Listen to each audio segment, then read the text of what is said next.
Olá, meus irmãos, que a paz esteja com todos vocês.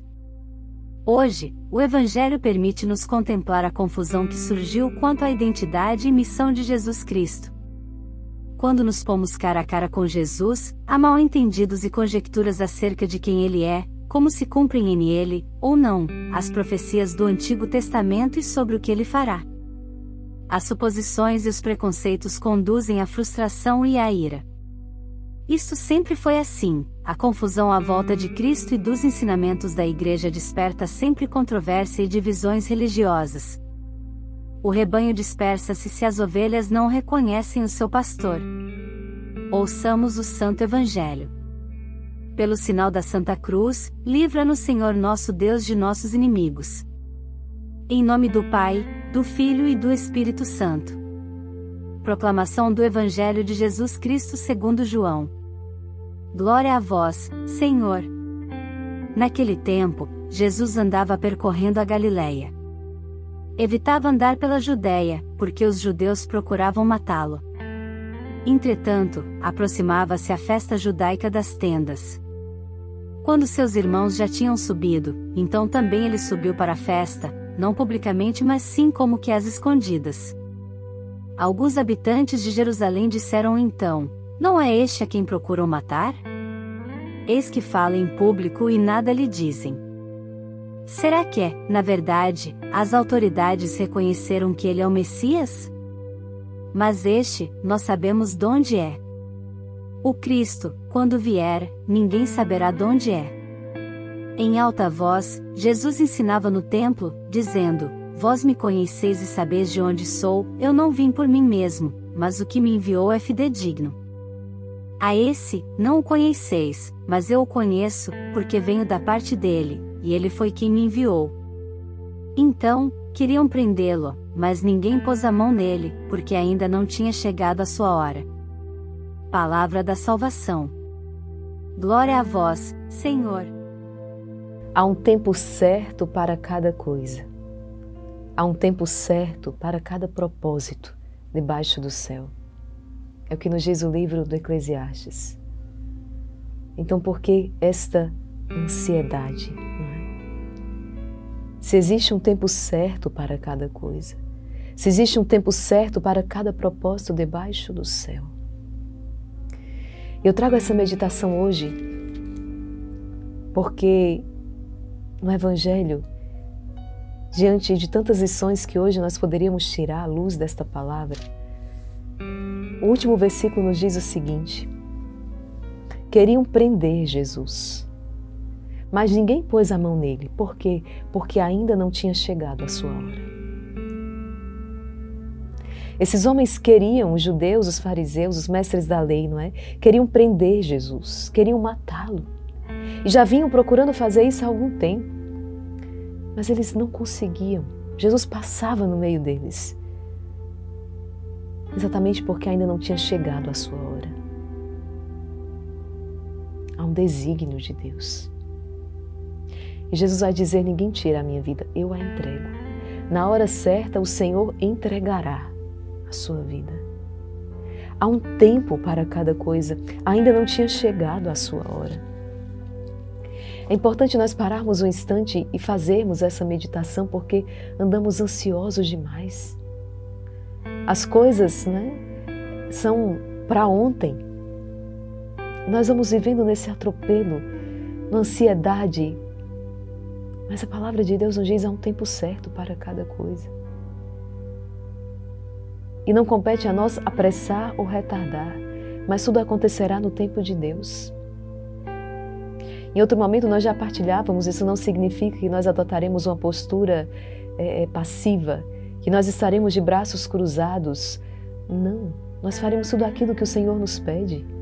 Veja que Jesus não está inerte, parado, apenas esperando chegar a hora de oferecer a sua vida então no sacrifício da cruz. Não, Jesus não para. Quanto mais se aproxima esse derradeiro momento, né? Parece que ainda mais o Senhor vai se gastando, o Senhor vai se utilizando de cada minuto, de cada instante para ensinar, para realizar maravilhas no meio do seu povo. Jesus não desperdiça um segundo. Não se trata de desperdiçar tempo. Não se trata de adiantar ou retardar, não, porque acontecerá no tempo de Deus. Mas exatamente de fazendo tudo aquilo que nos é possível, deixar o impossível para Deus. E agir com confiança. Nós olhamos, por exemplo, para o cenário em que nós estamos vivendo, o cenário nacional, internacional, né? E nós percebemos uma nuvem negra. Meu Deus, são tantas notícias a cada minuto. Ainda ontem, gente, eu me deparava com a notícia de um órgão internacional fazendo a recomendação que as pessoas não deveriam mais utilizar o termo pai e mãe por se tratar de uma palavra ofensiva. Depois eu posso trazer isso aqui em maiores detalhes para vocês, agora eu não me recordo em detalhes. Mas recomendando então, né, o não uso, que agora é recomendação, né? Não é uma proibição, é uma recomendação.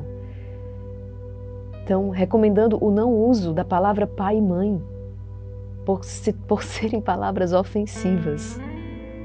Olha isso. Seriam palavras discriminatórias. Gente, até que ponto nós chegamos? Como assim? É um plano terrível de destruição das nossas famílias. É um plano terrível. Isso nós somos bombardeados diariamente por notícias como essa. E corremos o risco de repente ali desanimar. Não, não podemos desanimar. Porque antes disso tudo, nosso Senhor já nos entregou o antídoto. Ele já nos entregou as armas com as quais nós lutaríamos, que é sobretudo a arma da oração. Sim, é importante o conhecimento, é importante que nós estejamos informados, que nós, ao ler uma notícia como essa, não caiamos na mentira, né? Porque ela vem falseada, se apresenta como uma verdade, mas se nós já entramos em contato, por exemplo, com a mensagem de Nossa Senhora em Fátima, nós já detectamos. Falamos, tá, isso é um plano de destruição da família. Mas nós sabemos que tudo se dará na hora certa, que tudo se dará no tempo de Deus, porque Ele nos prometeu, né? Ele nos prometeu, Ele já venceu, Ele falou, eu já venci este mundo. Eu já venci o mundo, coragem, porque eu já venci o mundo. Por mais que hoje nós não toquemos, talvez de maneira tão visível, essa vitória, por exemplo, diante de notícias como essa, nós somos levados, não é? Nós somos levados a acreditar que, na verdade, nós perdemos e não, nós ganhamos. Acontece que esse triunfo final acontecerá no tempo de Deus, no desígnio dele. Nossa Senhora nos falou do triunfo do Imaculado Coração dela. Isso é algo certo. Nós estamos caminhando para esse triunfo. E nós precisamos nos deixar guiar pela fé. Mas, Maria Raquel, quando? Quando é que toda essa maldade vai ser extinta? Quando é que tudo isso vai parar? Quando? Filho, quando chegar a hora. Vai ser no tempo de Deus. Precisamos entender que isso tudo está no script, que nós vamos ter que passar por todo esse processo. E precisamos passar de cabeça erguida. Jesus está aqui perseguido. Jesus está aqui, procuram prendê-lo para matá-lo. Mas Jesus está aqui de cabeça erguida, realizando a missão que o Pai lhe confiou. Assim também sou eu e você. E precisamos aprender a esperar em Deus. Vamos fazer tudo o que está ao nosso alcance. Vamos evangelizar, vamos rezar, vamos interceder, vamos denunciar. Vamos esclarecer, vamos ajudar as pessoas. Mas a questão é,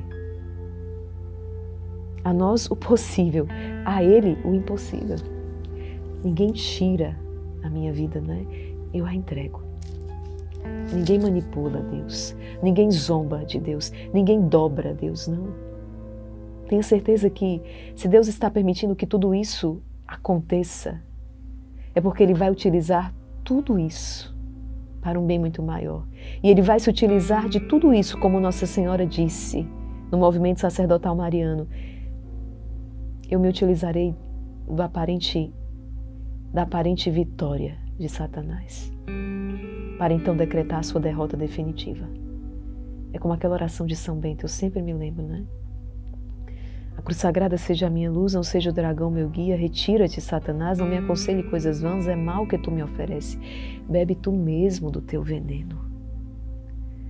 Satanás se engolfará com seu próprio veneno, porque o mal destrói a si mesmo. O mal destrói a si mesmo. Pensam que destruirão o Senhor? Não destruirão. Não se pode matar a vida, mas quando a morte abocanhou a vida, ela morreu.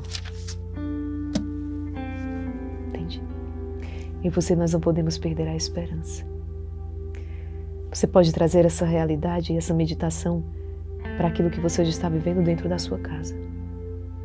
Quando? Não é? Quando que eu verei a conversão dos meus filhos? Quando que eu verei a restauração da minha família? Quando que eu verei? Não há dúvida no meu e no seu coração de que Deus quer restaurar, de que Deus quer converter, de que Deus... E nós precisamos ser então como Santa Mônica, não é? Rezar, esperar em Deus, sem desanimar, confiando nele. A confiança, ela alcança milagres. A confiança alcança milagres.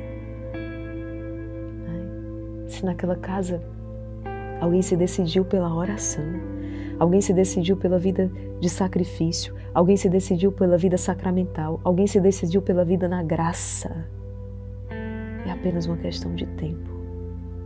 Toda aquela casa começa a ser iluminada pela luz de Cristo. Essa é a minha experiência pessoal, essa é a experiência de tantas pessoas. Eu convivia com uma senhora que ia à missa todos os domingos e o seu esposo, por 20 anos, não ia à missa, não queria saber de oração. A gente, houve um dia, um belo dia, em que a graça de Deus entrou no coração daquele homem e ele começou não apenas a ir à missa aos domingos, mas começou a ir à missa diária. Esse homem depois tornou-se ministro da Eucaristia. Depois esse homem estava com a chave da igreja, porque era ele que abria e fechava a igreja todos os dias. Se tornou um homem do altar, um homem para o altar. Mas foram 20 anos de espera. E não foram 20 anos inúteis, jogados fora, não. Porque com certeza aquela esposa também passou por um processo de santificação. E a graça, esse kairós chegou, né? Na verdade, nós vivemos sempre. A nossa vida é um kairós. Porque todos os dias é dia de colhermos graças. Né? Mas a conversa daquele seu esposo chegou. Há um tempo certo para cada coisa. Há um tempo certo para cada propósito debaixo do céu. Nós não podemos desesperar. Nós não podemos desanimar. Nós não podemos recuar. Acredito que, considerando o contexto em que nós estamos vivendo, não é? Essa é uma das principais mensagens que o Evangelho de hoje nos traz. A hora de Deus. A decisão é sempre de Deus.